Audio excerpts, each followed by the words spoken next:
एक बड़ी खबर आ रही है और वो दालोनी urban multi state credit cooperative society को लेकर के भारत सरकार सहकारिता मंत्रालय केंद्रीय सहकारी समितियों के रजिस्ट्रार कार्यालय से यानी 3 मार्च 2025 बहु राज्य स्तरीय समिति अधिनियम 2002 की धारा 86 के अंतर्गत, जबकि दालोनी urban multi state credit cooperative society और उनका पूरा एड्रेस है सहकारी समितियों के रजिस्ट्रार उत्तराखंड सरकार के पत्र संख्या इन्होंने सारा जिक्र किया है और ये भी कहा राज्य में विभिन्न शाखाएं खोली है। इसके अलावा परिपक्वता जमा राशि का पुनर्भुगतान न करने के बारे में शिकायत आरबीआई द्वारा उनके कार्यालय में भेजी गई थी। सोसाइटी की वित्तीय जो है 2021 और 22 की ऑडिट रिपोर्ट में भी गंभीर टिप्पणियां की गई थी।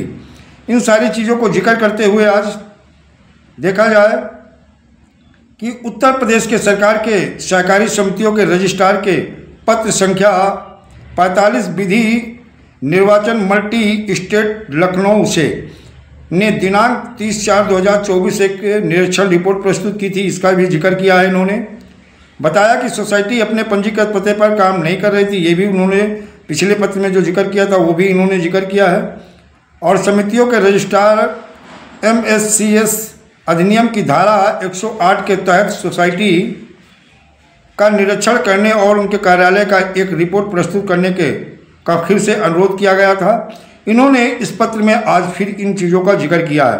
5 पर इन्होंने बताया है इस कार्यालय में सोसाइटी द्वारा जमाकर्ताओं को परिपक्व जमा राशि का भुगतान न करने के संबंध में कई शिकायतें प्राप्त हुई थी, जिन्हें उत्तर प्रदेश सरकार के सहकारी समितियों के रजिस्ट्रार को दिनांक 3/1/2025 के पत्र द्वारा प्रक्रिया में तेजी लाने और सोसाइटी का निरीक्षण करने के अनुरोध के साथ भेजा गया था। दिनांक 3/1/2024 के पत्र की एक प्रति भी सोसाइटी को भेजी गई थी, जिसमें प्राप्त शिकायतों पर इस कार्यालय में टिप्पणी प्रस्तुत करने का निर्देश दिया गया था, लेकिन इस संबंध में सोसाइटी से कोई उत्तर टिप्पणी प्राप्त नहीं हुई और इसे डाक विभाग की टिप्पणियों के साथ इस कार्यालय में बिना वितरित किए वापस कर दिया गया। सोसाइटी ने MSCS अधिनियम की धारा 120 के तहत वित्तीय वर्ष 2023-24 के लिए अपना अनिवार्य वार्षिक रिटर्न, देखा जाए वार्षिक रिटर्न भी जो है इन्होंने दाखिल नहीं किया है। अब उसके बाद जब मूल चीज़ पे आते हैं कि देखा जाए 3/1/2025 के माध्यम से अवगत कराया गया है कि यानी 176 विधि निर्वाचन मल्टी स्टेट दिनांक 3/1/2025 के माध्यम से अवगत कराया गया कि संयुक्त आयुक्त एवं संयुक्त निबंधक सहकारिता मेरठ मंडल को निरीक्षण करने तथा निरीक्षण रिपोर्ट भेजने का अनुरोध किया गया था।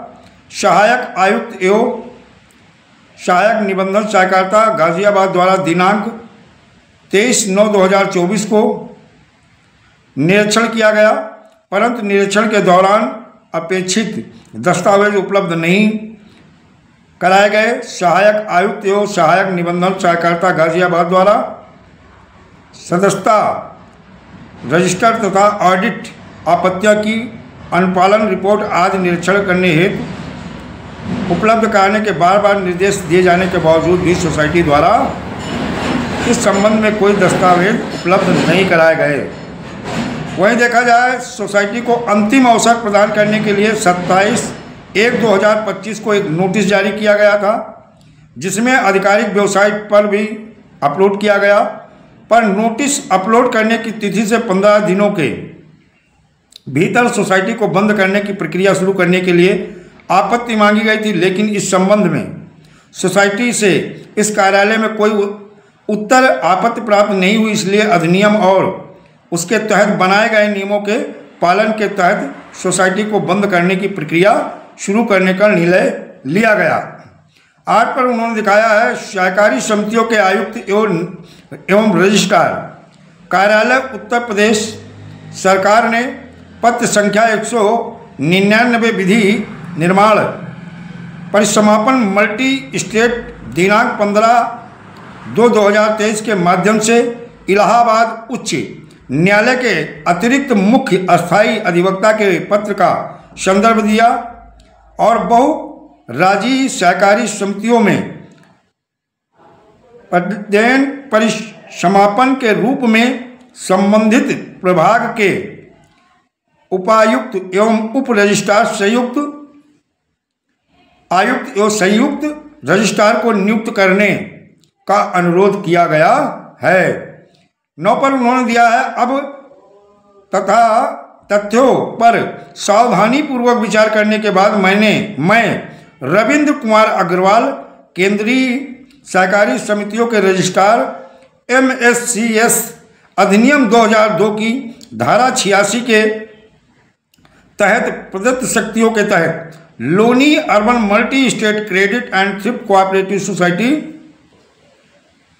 इटी सेक्टर 11 FCS 4 प्रथम तल अंसल प्लाजा वैशाली गाजियाबाद 20/10 उत्तर प्रदेश को बंद करने का आदेश देता हूं।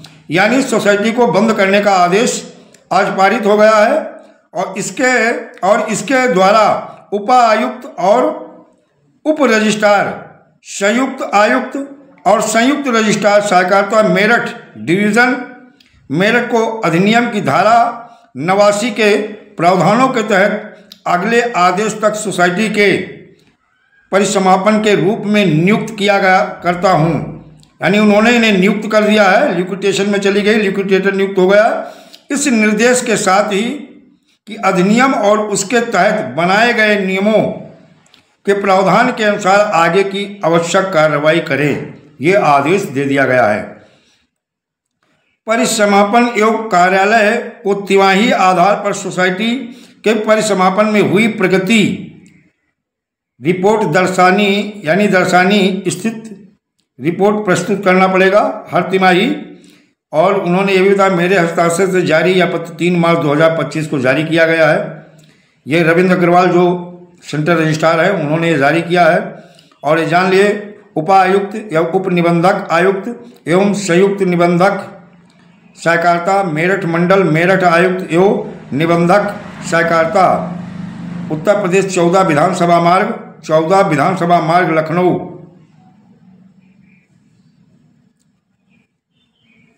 यानी उनका पूरा पता है। अध्यक्ष प्रमुख अधिकारी Loni urban multi state credit cooperative society sector 1 यानी इन्हें जो है समितियों के रजिस्ट्रार उत्तर प्रदेश उत्तराखंड राष्ट्रीय राजधानी क्षेत्र दिल्ली IT सेल को इस नोटिस कार्यालय की वेबसाइट पर अपलोड करने का आदेश दिया गया है। दोस्तों एक बड़ी खबर है, the Loni urban multi state credit cooperative society को आज बंद कर दिया गया है। यानी वाइंड अप हो गई, लिक्विडेशन में चली गई है, लिक्विडेटर नियुक्त हो गया है। अब लोग कहेंगे अब क्या होगा, तो आपके भुगतान की प्रक्रिया क्या होगी, कैसे भुगतान होगा, इसे हम नेक्स्ट वीडियो में आपको बताएंगे कि अब आपका भुगतान जब लिक्विडेशन में चली गई, लिक्विडेटर नियुक्त हो गया है, तो अब इसी के माध्यम से होना है। केंद्रीय कानून वर्ष 2019 से अब इसका लेना देना नहीं होगा, क्योंकि जब लिक्विडेटर बैठ गया है तो वर्ष एक्ट का मतलब अब नहीं रह गया है। जो लोग कह रहे थे, हम पहले से कह रहे थे कि कहीं ना कहीं ये इस कानून के तहत आता, सेंट्रल रजिस्ट्रार ही इसमें कुछ करेगा, लेकिन लोग मनमाने ढंग से अलग थलग लोग आवेदन कराते रहे। लेकिन अब क्लियर हो गया है कि लिक्विडेशन में आगे लिक्विडेटर नियुक्त हो गया है। अब आपके भुगतान के दावे कैसे होंगे, नेक्स्ट वीडियो में आपको हम जानकारी देंगे। तब तक के लिए दोस्तों जय हिंद, जय भारत, वंदे मातरम।